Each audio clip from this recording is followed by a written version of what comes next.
Bueno, en primer lugar, buenos días y muchísimas gracias por la presencia de cada uno de ustedes en esta reunión. Además, es un día bastante interesante para hablar de Argentina, porque ayer en la sesión de la Cámara de Diputados, la casta política, como nosotros llamamos, a ese conjunto de delincuentes que quieren una Argentina peor porque no están dispuestos a ceder sus privilegios, empezaron a descuartizar nuestra ley de bases y punto de partida para la libertad de los argentinos, y para poder sostener sus distintos mecanismos por los cuales les roban a los argentinos. Y en ese sentido di la orden de levantar el proyecto. Entonces es importante que les cuente básicamente qué es lo que estamos haciendo y el rol que tiene el decreto de necesidad de urgencia y el rol que tiene la ley de bases y punto de partida para la libertad de los argentinos. Básicamente nosotros, cuando llegamos al poder, nos encontrábamos con una situación verdaderamente vulnerable. Argentina tenía déficits gemelos por el equivalente de 17% del PBI. Cualquier persona que esté entrenada en este tipo de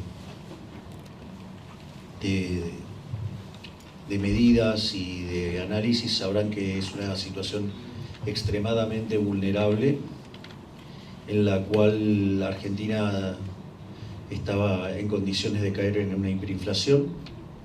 Además, Argentina mostraba un déficit fiscal consolidado entre nación, o sea, el Tesoro, y lo que tiene que ver con el Banco Central, de 15 puntos del PBI. 5 de esos puntos correspondían al Tesoro y 10 al Banco Central. Por lo tanto, además había un problema de creación endógena de dinero que hacía que la tasa de inflación cada vez estuviera más alta.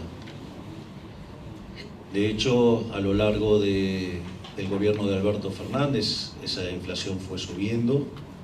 De hecho, la inflación viene subiendo en Argentina desde la salida de la convertibilidad. De hecho, en el primer tramo del régimen kirchnerista la inflación fue del 9%, en el segundo fue 20%, después fue cerca de 30%, con Macri 40%.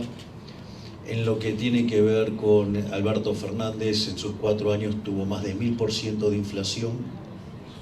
En el último año la inflación superó el 200%, y en el momento en que nosotros asumimos, en la primera semana de diciembre los precios crecían a un ritmo del 1% diario, que es el equivalente al 3.700% anual. En la segunda semana se aceleró, y entonces en las 2 semanas de diciembre venían creciendo los precios al orden del 1,2 o un poquito más diario, con lo cual en términos anuales estaban viajando al 7.500%. De hecho, los datos de los precios mayoristas cerrados en diciembre dio 54%, lo cual anualizado arrojaba un valor de 17.000% anual. Es decir, Argentina verdaderamente estaba camino hacia una hiperinflación. En función de esto, nosotros decidimos tomar la iniciativa de implementar un programa de ajuste ortodoxo duro, que básicamente, como todo programa de estabilización, tiene 3 partes. Tiene una parte fiscal, donde la parte fiscal básicamente consta en una política de déficit cero, y es así que emprendimos un fuerte ajuste fiscal que de manera simpática lo llamamos motosierra y licuadora. Motosierra por la cantidad de recortes que hemos hecho y licuadora porque partidas que va corriendo la inflación nosotros no las ajustamos acorde a las mismas, y como los ingresos sí siguen subiendo en línea con la inflación, eso genera una licuación que permite mejorar los resultados fiscales. De hecho, este esfuerzo implicó una caída real del gasto público en torno al 30%. En el medio se echaron 50.000 empleados públicos, se dieron de baja 200.000 programas sociales que se habían dado de manera irregular, se recortaron partidas de los ministerios en torno al 10%, por lo tanto, increíblemente, frente al desequilibrio colosal que dejó el kirchnerismo, para que tengan una idea, era 3 puntos de déficit fiscal primario, el mes de enero estamos cerrando con superávit primario y cerca del equilibrio financiero. Por lo tanto, digamos, en el mes de marzo estaríamos en condiciones de alcanzar el déficit cero. Elemento muy importante, porque eso hace que si el déficit financiero es cero, no es necesario tomar deuda, y por lo tanto la relación deuda-producto es no creciente y por ende pasamos a ser solventes, y eso tarde o temprano se va a tener que reflejar en el precio de los títulos públicos. Digamos, de hecho han estado subiendo hasta el día de ayer, seguramente con las barbaridades que han estado haciendo muchos diputados, seguramente hoy los números sean negativos, pero eso a nosotros no nos amedrenta y la meta del déficit cero es no negociable. Dentro de las partidas que también hemos recortado y por el motivo por el cual ayer fue saboteado el proyecto y lo trataron de romper, justamente fue porque las partidas discrecionales a las provincias cayeron en un 98%, lo cual explica, digamos, la traición de los gobernadores. Es decir, que dicen que quieren el cambio siempre y cuando la de ellos esté y no se toque. Es decir, como Macri decía, la mía está. Bueno, eso, digamos, la prioridad, digamos, del político argentino es que la de ellos esté siempre. Y la realidad es que tenemos un problema en manta corta, no hay para todos.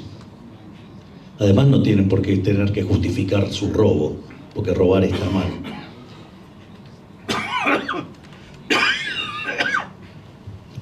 Por lo tanto, el programa fiscal sigue en la misma línea.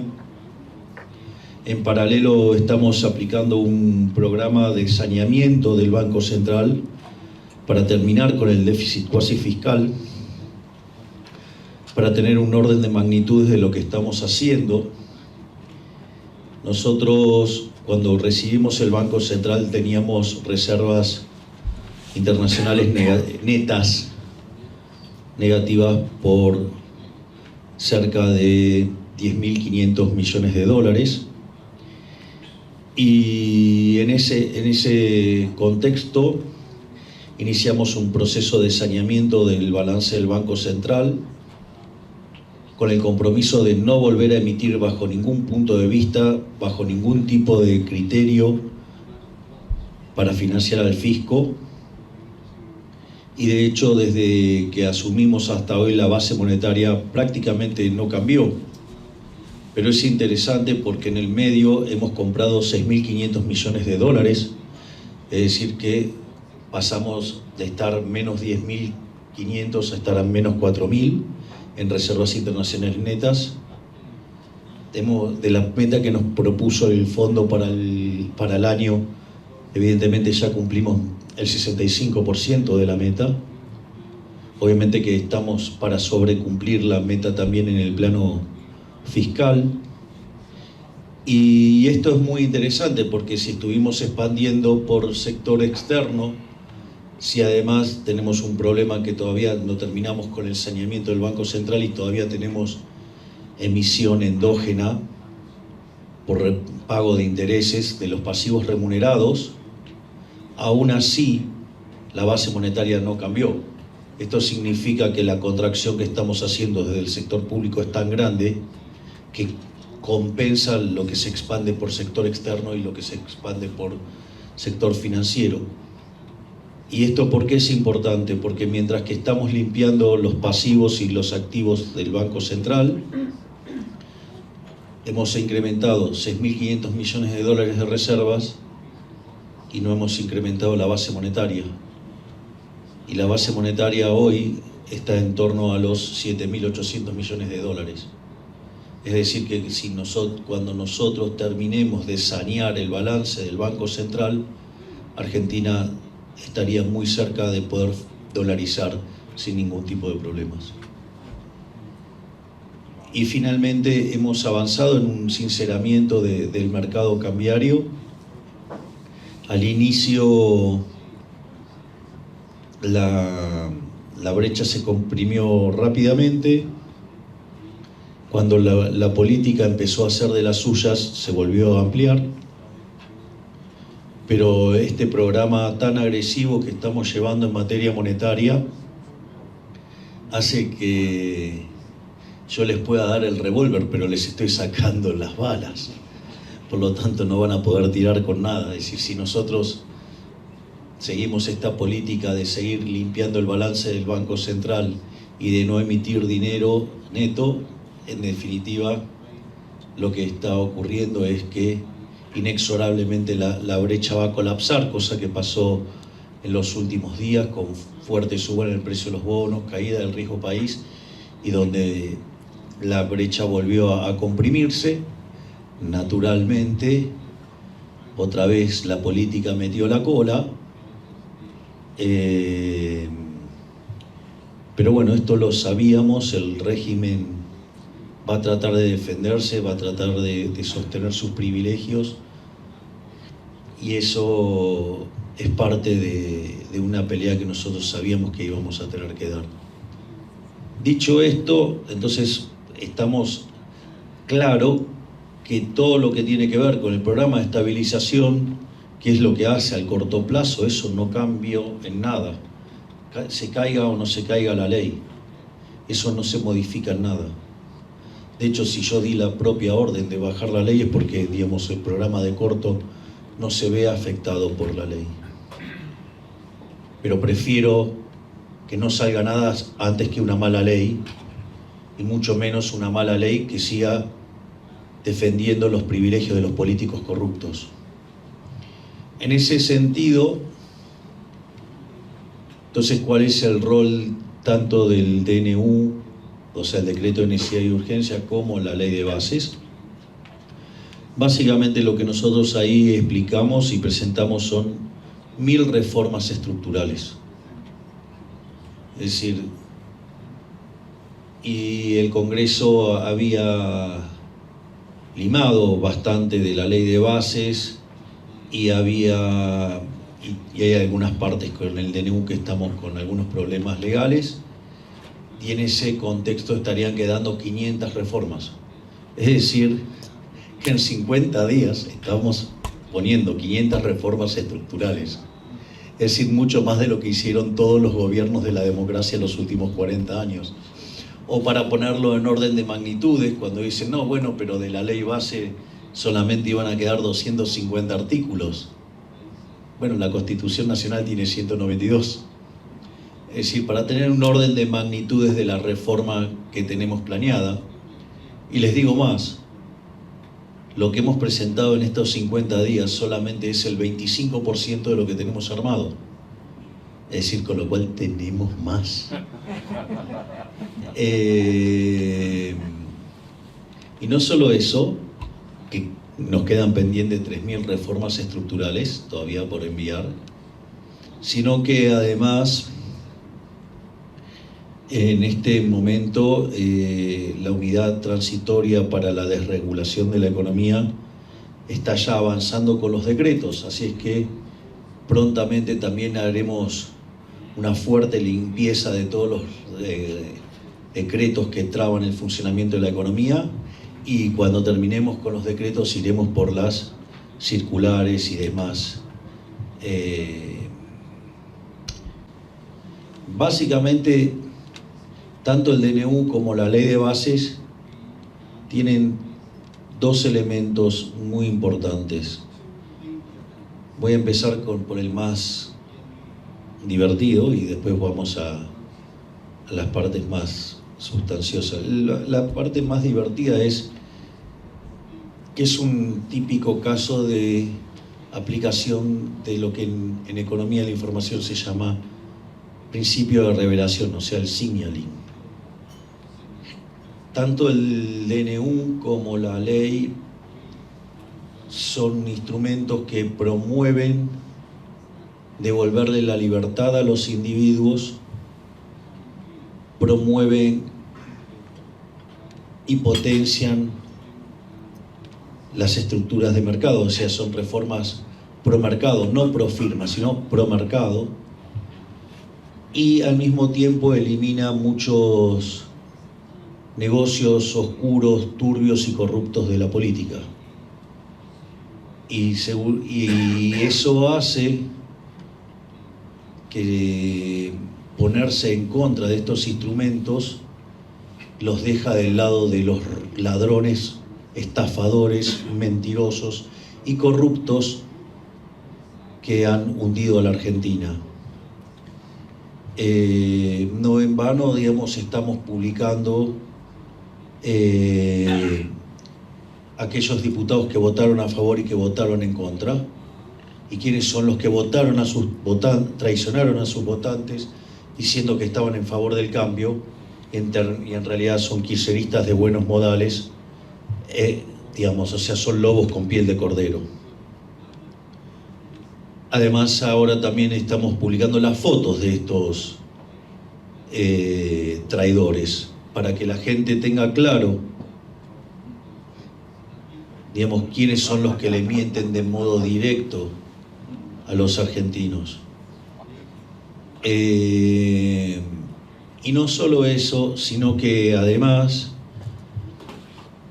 es interesante en este sentido, entonces, que deja en claro quién está de cada lado, es decir, quién estamos por hacer de nuevo grande la Argentina y quiénes son los que están a favor de la Argentina prebendaria, que ha hecho de que de ser el país más rico del mundo hoy seamos 140, que tengamos cerca de 60% de pobres, 50% de pobres, 10% de indigentes, y 2 de cada 3 chicos se encuentran en situación de pobreza.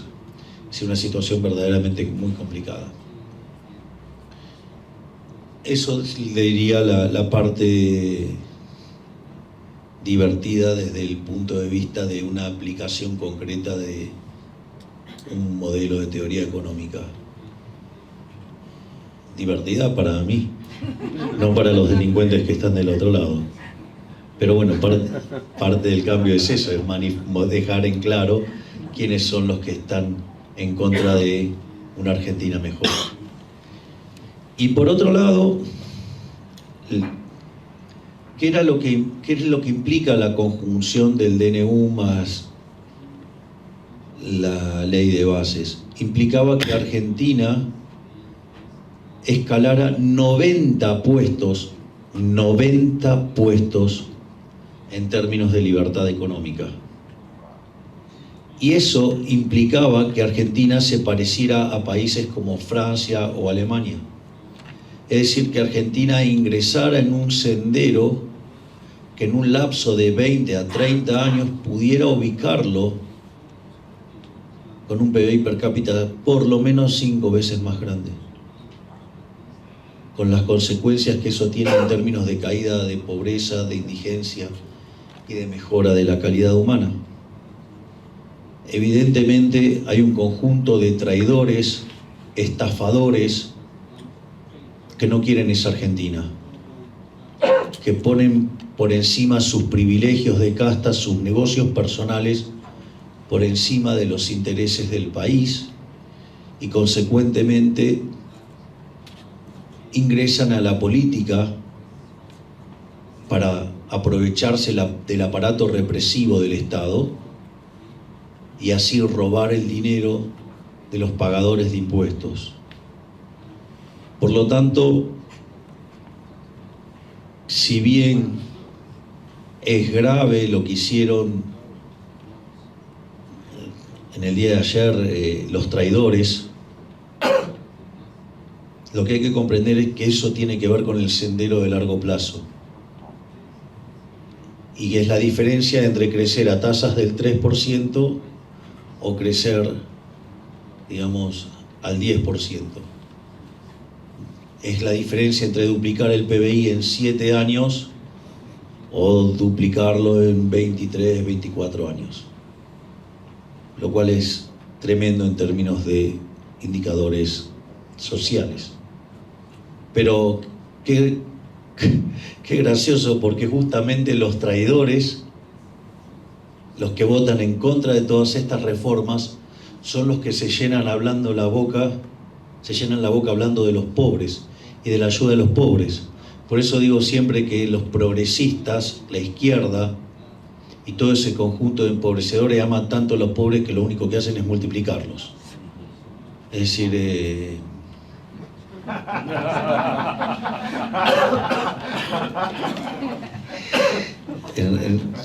es como el rey Midas, pero al revés. El rey Midas todo lo que tocaba lo hacía oro. Todo lo que toca un zurdo lo convierte en pobreza.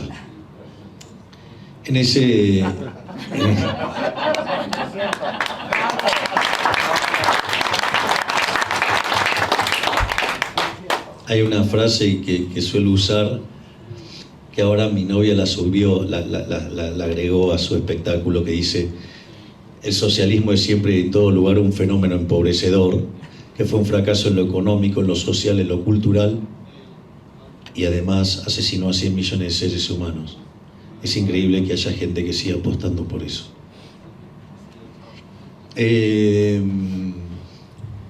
Naturalmente a mi novia le sale mejor. Digo, es más linda, es más talentosa, baila mejor. Bueno, digo, yo soy solo un presidente.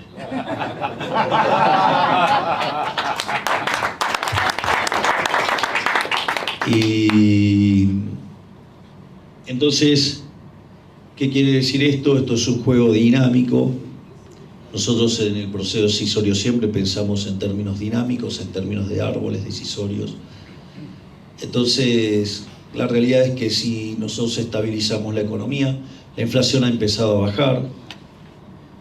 La inflación del mes de diciembre, en las 3 primeras semanas, venía al 30, con lo cual íbamos camino del 46 y terminamos en 25, es decir, la última semana de diciembre tuvimos deflación. En el mes de enero estaríamos con una inflación en torno al 20%, pero con 10% de 10 puntos porcentuales de arrastre estadístico. Por lo tanto, la tasa de inflación estaría bajando a niveles reales del 10%. Y cuando uno toma mayoristas, que suele anticipar lo que pasa con minoristas, parece que del 54 estaría cayendo al 5. Por lo tanto, estamos siendo exitosos en materia de contener la inflación a velocidades verdaderamente rápidas. Al mismo tiempo, estamos con una recomposición de las cuentas fiscales que todo indica que no vamos a tener problemas de llegar al equilibrio financiero en marzo. Si continuamos con este proceso de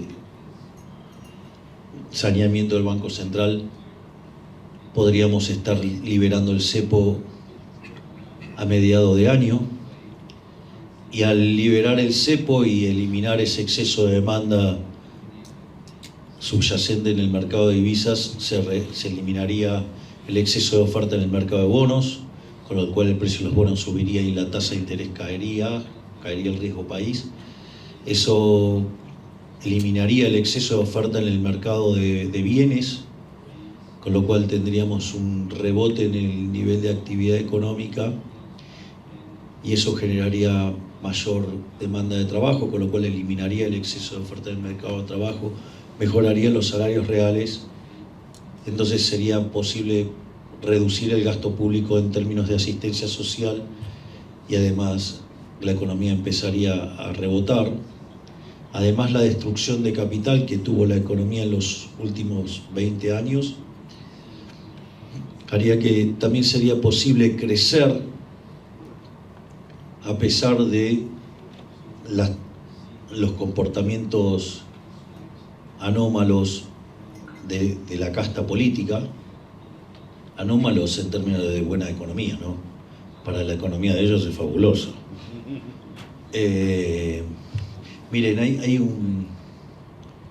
una anécdota que cuenta Federico Sturzenegger que es maravilloso. Le hacen una entrevista a una persona que trabajó durante 30 años en la Quinta de Olivos, el lugar donde vivo. Es una suerte de palacio. Es algo que está entre un palacio y el paraíso, más o menos. Que es un gran motivador para hacer bien las cosas. Entonces, en ese contexto, dice, porque uno cree que Argentina es súper inestable y que es súper traumática y todo. ¿Y qué es lo que contó esa persona que estuvo 30 años trabajando en la Quinta de Olivos? Que cambiaban los presidentes. O sea, cambiaba el dueño de casa, o sea, el inquilino, si ustedes quieren. Pero las personas que iban a Olivos seguían siendo siempre las mismas. Entonces, nosotros justamente vinimos a cambiar eso. Entonces, lo que esté pasando ahora con el DNU, que igual el DNU está funcionando, de hecho, hemos eliminado la ley de alquileres y se duplicó la oferta de alquileres y en términos reales el precio de los alquileres bajó también de manera importante. Pero al margen, digamos, de distintas medidas de éxito en las cosas que fuimos proponiendo, lo más importante es que si nosotros somos exitosos en la estabilización de corto plazo, vamos a llegar muy fortalecidos a las urnas el año que viene. Y entonces yo veo con mucho optimismo lo que pasó anoche, porque dejó de manifiesto qué es la casta, los dejó en evidencia. Es decir, todas esas cosas que nosotros fuimos presagiando y adelantando durante la campaña se hicieron realidad. Y yo creo que, como dije en un discurso, que yo no venía a guiar corderos, venía a despertar leones.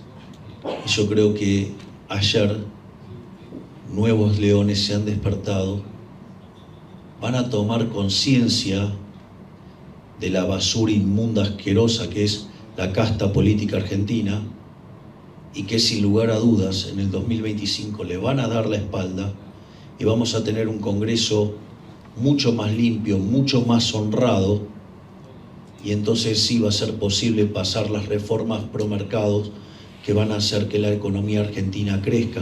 Y eso hace a las cuestiones de largo plazo, pero en el corto plazo está dominado por la coyuntura, y la coyuntura la tenemos bajo control, porque no solo sabemos lo que hay que hacer, sabemos cómo hacerlo, pero sobre todas las cosas tenemos el coraje y la voluntad para hacerlo.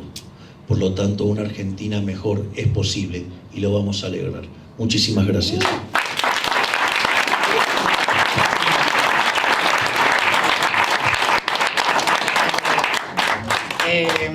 With your permission, we're gonna have a few questions, and I'm gonna try to ask two at a time. So, because we want to make sure we can have time for a group picture afterwards. But you are a man of your word. You are a leader of your word. You are keeping all of the promises that you've made, and I think it's really notable. Pero no gratis. No gratis, es cierto. Pero de todos modos, I think it's very notable that the president is the first Latin American head of state to visit Israel after the massacre of 10/7.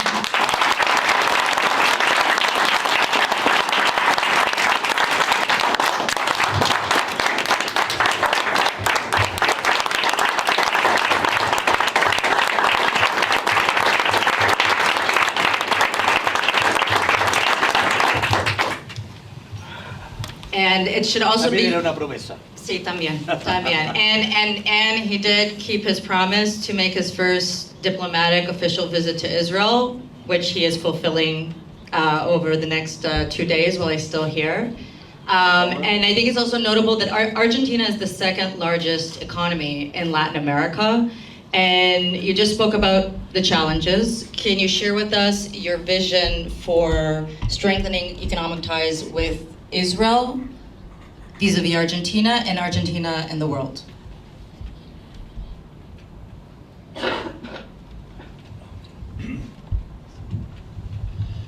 Bueno,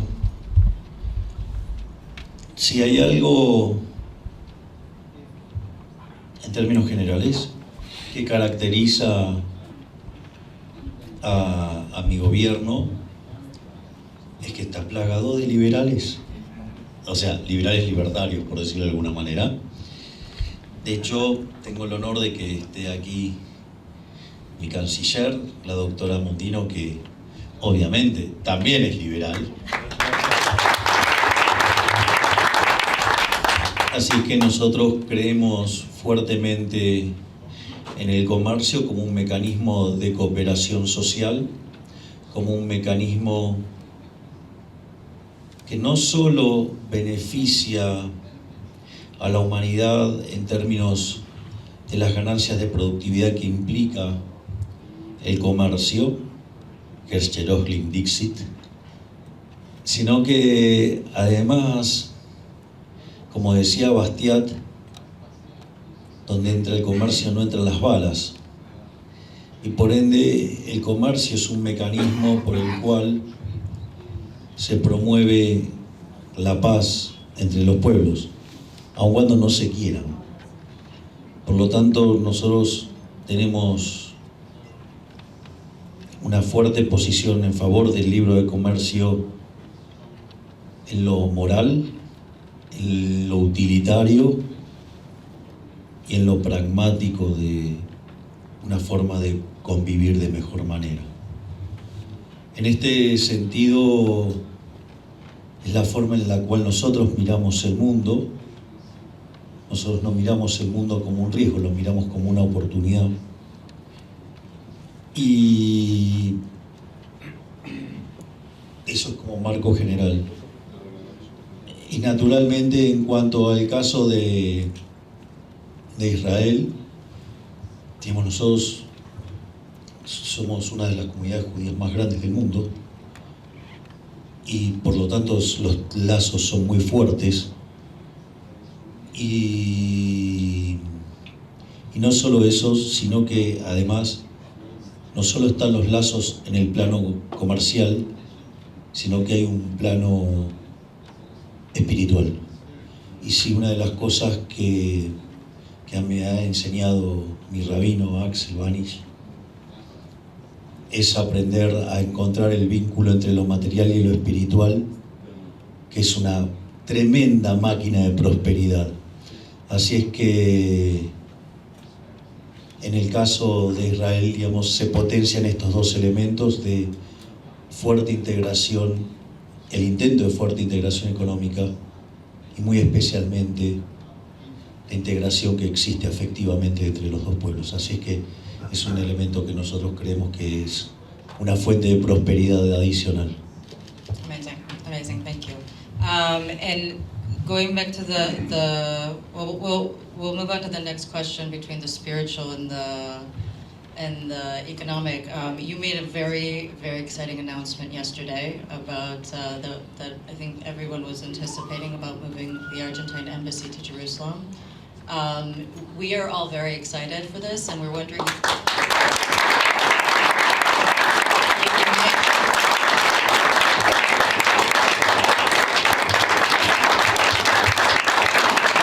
if you have any details of when you think that might happen, or when you would like it to happen.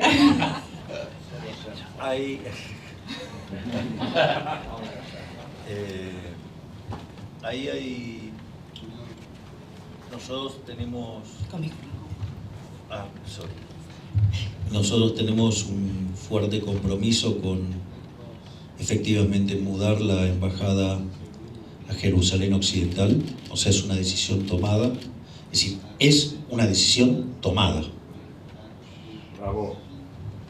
Después está la cuestión instrumental, y en eso nosotros también sabemos que hay restricciones y que vamos a estar luchando contra todas esas restricciones como parte de la vida misma, y eso va a llegar en el momento que tenga que llegar, porque el tiempo es de Hashem. Y en ese sentido nosotros creemos que cuando se dé la posibilidad se va a dar. Lo que nosotros sí nos comprometemos a seguir trabajando para lograrlo, y en eso Axel está trabajando duramente, y no tengan duda que lo vamos a lograr. As the first Latin American head of state to be visiting Israel since 10/7, there are still more than 100 hostages being held in Gaza by the terrorist group Hamas, and some of them are Argentinian. We know that on your schedule you're going to be meeting with some of these families. Can you share with us what your message is to these families of Argentine nationality, as well as all the families that have hostages still being held in Gaza?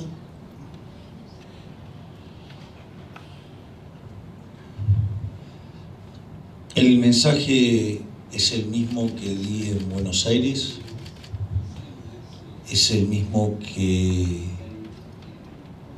le manifesté al ministro de Relaciones Exteriores y le manifesté en el día de ayer al presidente Herzog, y tiene que ver con la confirmación en persona de las cosas que fui diciendo a lo largo del último tiempo, muy especialmente desde el 7 de octubre, donde, de hecho, como mi última acción como diputado nacional implicó condenar los actos terroristas del grupo terrorista Hamas, expresar mi solidaridad y apoyo para con Israel, sin lugar a dudas apoyar el derecho a la legítima defensa por parte de Israel, exigir la liberación de todos los rehenes, incluidos los argentinos. Al mismo tiempo, nosotros, nuestro ministro de Defensa, Luis Petri, con la colaboración de nuestra canciller Diana Mondino, estamos trabajando en la declaración del grupo Hamas como grupo terrorista. Por lo tanto, nosotros estamos dando un testimonio claro de nuestra posición al respecto, y que mi posición no es nueva. Es decir, ha habido, digamos, un acto horrible, pero, digamos, mi apoyo a Israel no es nuevo, ya es de antes. Así es que, por lo tanto, nosotros en ese sentido, además en lo que tiene que ver en el caso de en la Corte de la Haya, también apoyamos la posición de Israel. Por lo tanto, está claro que Argentina se identifica como un amigo de Israel, sin lugar a dudas, y eso es lo que le vamos a manifestar. Gracias.